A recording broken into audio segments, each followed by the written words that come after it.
I just performed a chamber check, and I always do so whenever I pick up a pistol for the first time. I want to verify the condition of the pistol and whether it is actually loaded or not. There's some controversy about chamber checks, so I wanted to talk to you about them today. What are chamber checks? Why should you perform them? What are the different ways of performing them? And is there any downside to performing them?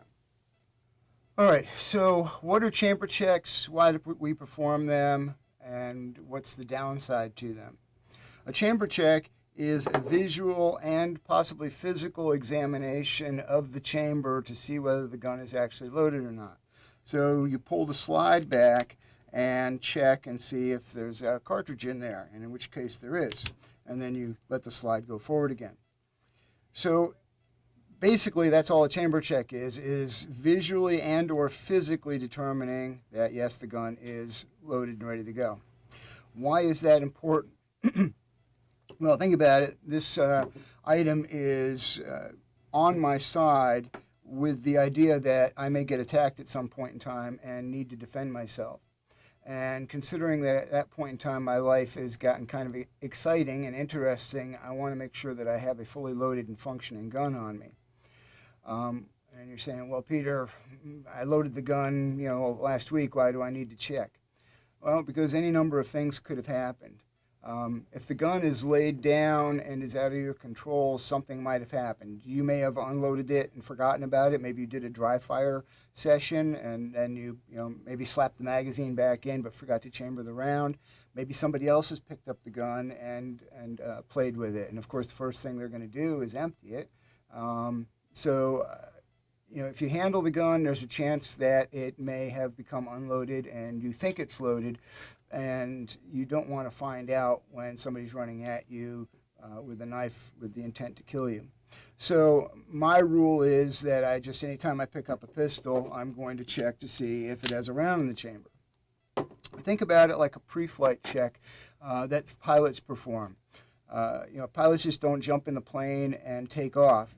Even if it was something the plane they flew earlier this morning, they're still going to do a walk around, check to make sure everything's okay, and then once they get inside, there's a checklist, and they physically, even though they've done this hundreds, thousands of times before, they're going to look at that checklist and go through it one by one, step by step, to make sure they're not forgetting anything. Why? Because their lives and the lives of the people with them depend on things working properly. So same sort of idea. This is a life-saving piece of equipment. I want to know that it is fully functional and ready to go. Now, some people call a chamber check a press check. And that's came about back in the days when we were primarily carrying 1911s. And a technique was developed where you held the pistol and then you stuck your left thumb or your weak side thumb through into the trigger guard, and then your index finger on the bottom of the recoil spring plug, and then you pressed, and that very easily and in a controlled fashion let you pull the slide back and determine whether there was a round in the chamber. But can we see an issue with this? Sure, one, I'm sticking my thumb into the position where the trigger is, and I'm putting my index finger very close to the muzzle. Could that go badly wrong? Certainly. This is not possible to do with other types of pistols because they have a guide rod that sticks out the front of the pistol, whereas the 1911s or the older style 1911s didn't have guide rods.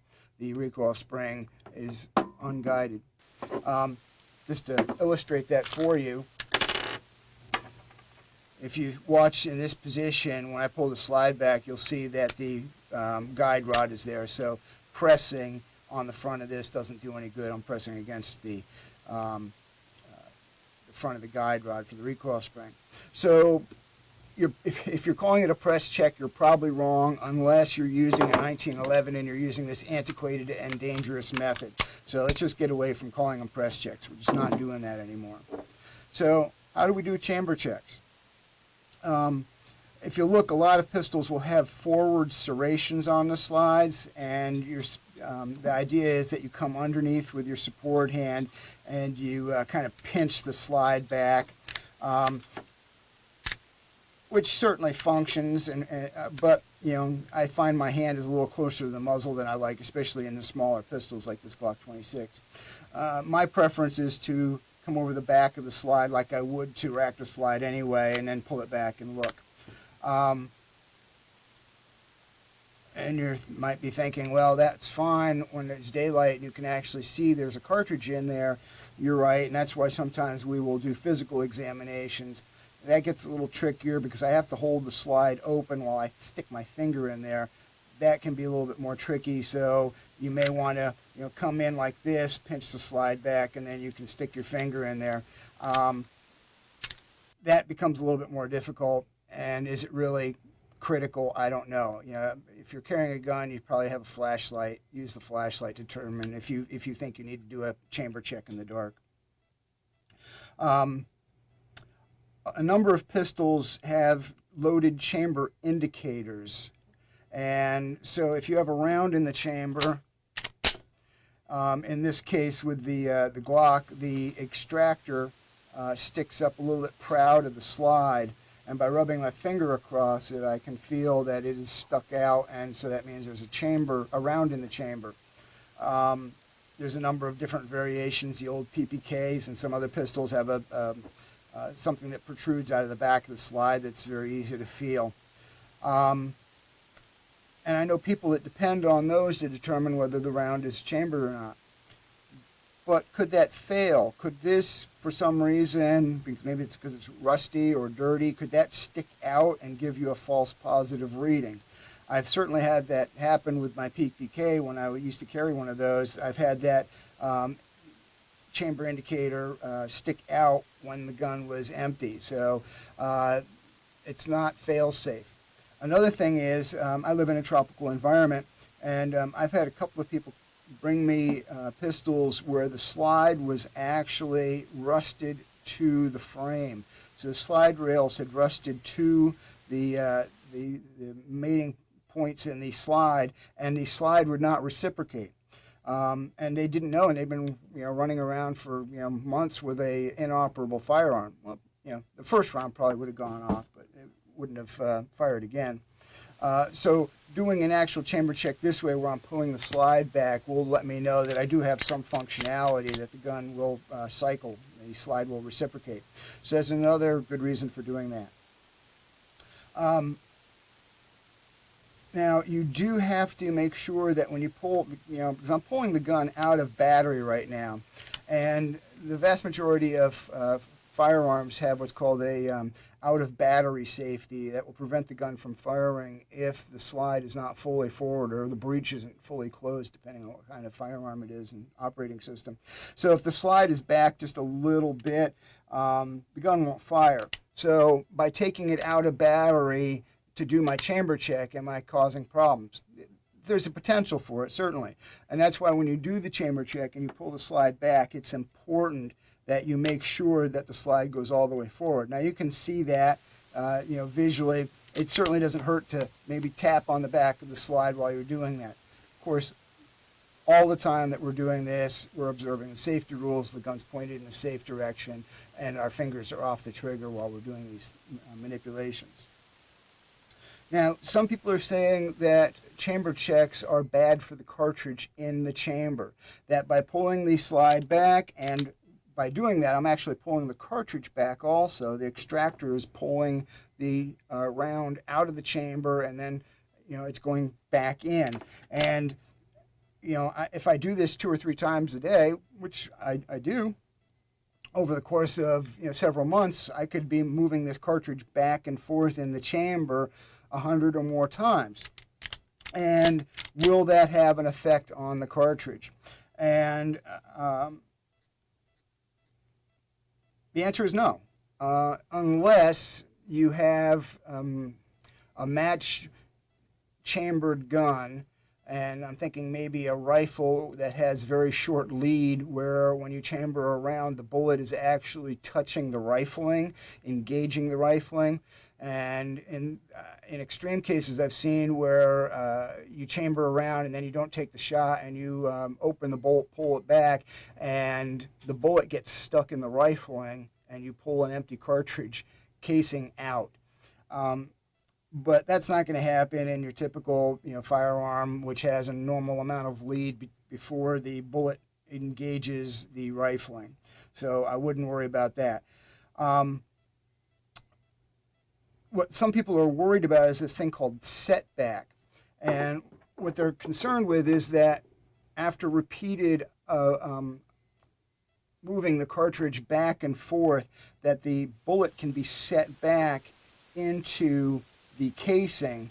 As you can see, the bullet on your right is set into the case a little bit further than the cartridge on your left. And why is that important? Modern propellants don't explode. They burn very rapidly. And that burn rate is affected by a number of things. And one of those things is how compressed the powder is. If you pulled the bullet, poured the powder out on the ground and lit it, it would take several seconds to burn up. So the fact that it is compressed in this cartridge in the chamber of your pistol increases the burn time. And the more compressed, the rapider the burn time, and the higher the pressures.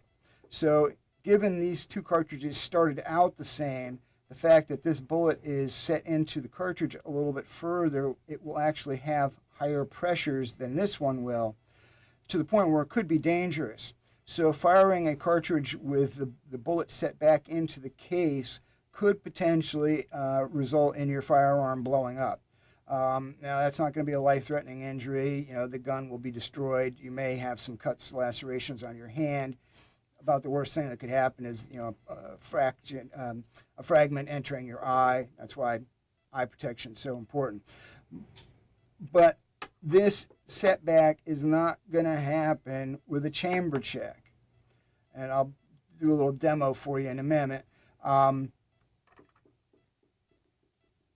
I had a cartridge in this pistol. Our range is closed, so I haven't shot since October, so we're looking at 3 months. So normally the round gets cycled through my chamber on a pretty frequent basis, but in this case, the round has been in this pistol for 3 months and has been chamber checked, 2 or 3 times a day since then, so somewhere around 100 so times. And I measured it against a normal cartridge, and there was no difference. And I'll do a demo for you in a little bit to prove to you. So you're not going to get set back by doing a normal chamber check. Where you get set back is when you're downloading your pistol. Some people, at the end of the day, or for whatever reason, they will unload their pistol. Maybe they're going to store it, or they don't want to have a loaded gun at home. And then in the morning, they'll take the cartridge that was in the chamber, put it back in the magazine, and reload the pistol. Now that's a different situation, because now the cartridge is having to hit the feed ramp nose first, being pushed by the slide recoil spring and slid up into the chamber. And that nose of the bullet hitting the feed ramp repeatedly can cause bullet setback. I've actually had it happen. And so back in the days when I was carrying this pistol, I didn't want to leave around in the chamber overnight, so I would download it. Every morning I'd have to reload it, and I would notice that the bullet would set back after a number of iterations of being subjected to the forces of being rammed into the chamber. So that certainly can cause bullet setback, and you need to be aware of that. Now, what can you do to avoid that? This is going to be a little controversial. Some people will lock the slide back, put the cartridge gently into the chamber, and then run the slide forward. And that's what I used to do. But many people will say that damages the extractor. And technically I can see their point, because normally when a round is getting loaded out of the magazine into the chamber, the rim slides behind the extractor. I'm forcing the extractor to snap over the rim, which it's not really designed to do, even though it's spring-loaded and all that. Now, I will have to tell you that while that's not the recommended course of doing that, I've done it for a decade every day with this pistol, and this has the old style extractor, and it's fine. So that's one way of doing it. The other way of doing it is that you just cycle your ammo through so that that first round is now further down into your magazine, and that you physically and visibly look at the cartridge and make sure that you're not having setback issues. So that's the way around that.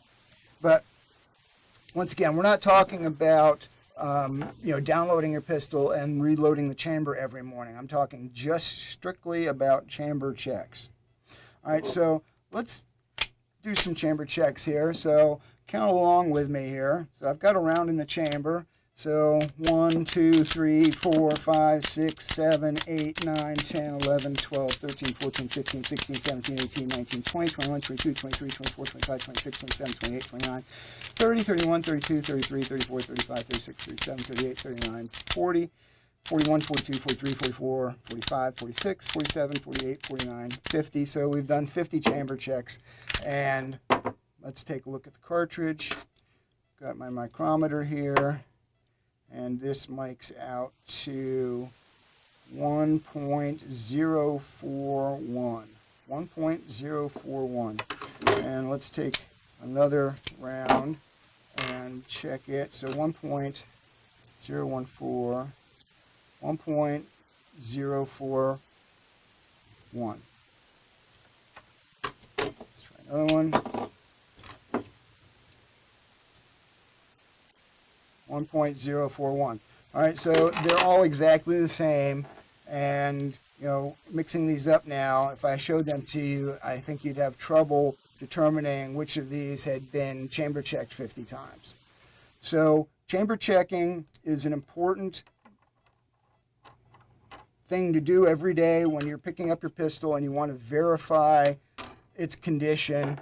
It will not harm the cartridge. It will not harm the gun. The things to pay attention for are that the gun is actually back in battery, and you're good to go. So that's a brief synopsis of what chamber checks are and why they're good and what to look for when you are doing them. Good to go. I'm Peter Burlingame, the Self-Defense Initiative. Thanks for watching. Be safe out there.